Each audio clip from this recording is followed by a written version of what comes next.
the things that are on the inside or the outside that is distracting us from me and glory.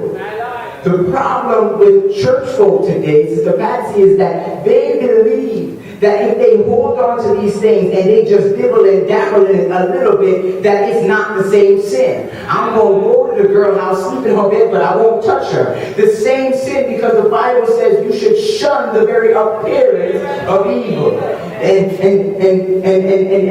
now facing the giants, it's if I could use a topic, it says, and I use this topic because I was a little upset I was missing the Superbowl, is the victory is in the assignment. Because there is in football 11 players on the field, Brother Green. And these 11 players each have an assignment. What is your assignment? If you do not know what your assignment is, you will not know how to function against the enemy. If you are with a team, the teamwork is what's going to make the dream work.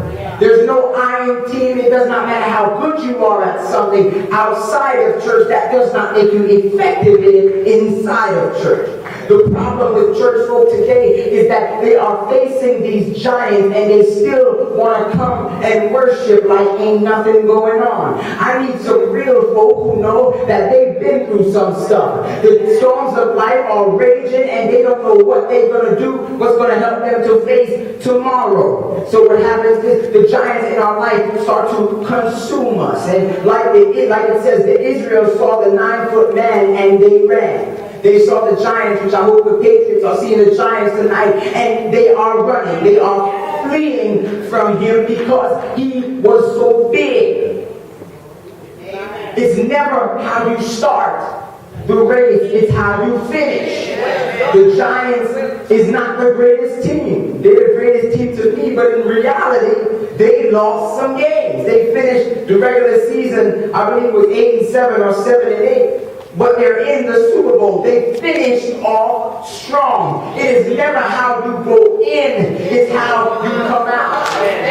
There's 3 stages in your life, and the first stage is you're in a storm. The second stage is you're coming out of a storm. Or the third stage is you're preparing to go into a storm. The worst of these things is the fact that you got to prepare. Because when you're in a storm, it is easy for you to be a little, you could fit in. You know how to adapt. But it's the mindset that is above us in the beginning that says, I'm not going to make it out of this thing. You cannot let the fear of striking out keep you from playing the game, and you could never let the enemy get you out of bounds.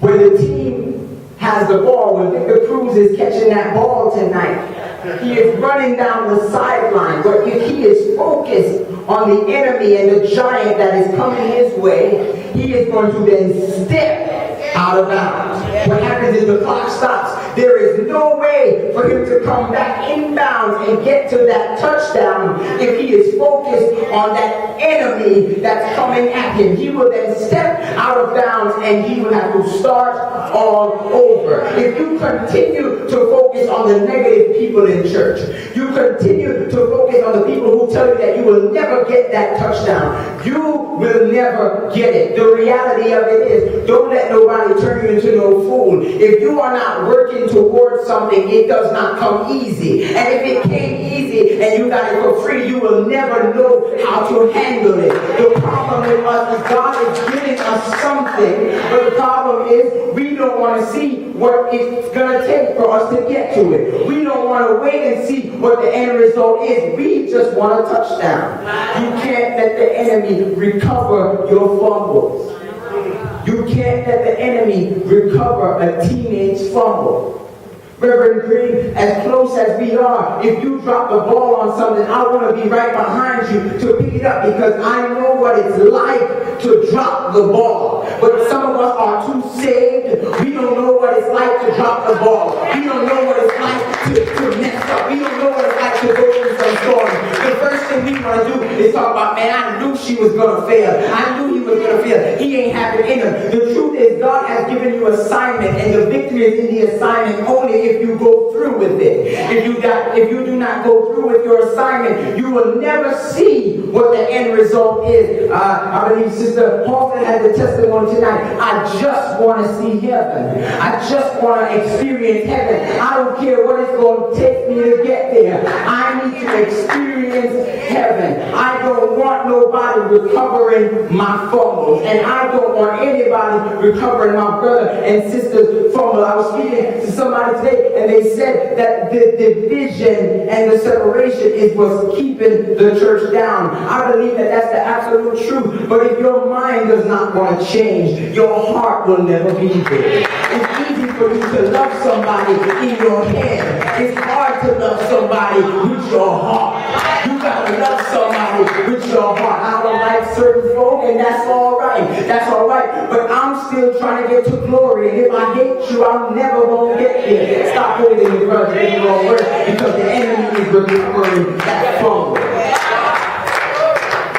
And the Bible says that David took the stones and put it in a shepherd's bag. He put it in a shepherd's bag. He was given all the things that man made. He was given the altar. He was given the sword. Everything that man made. But David said, take all of this off me. He said, take it off me. Take it off me. He said, take it off me.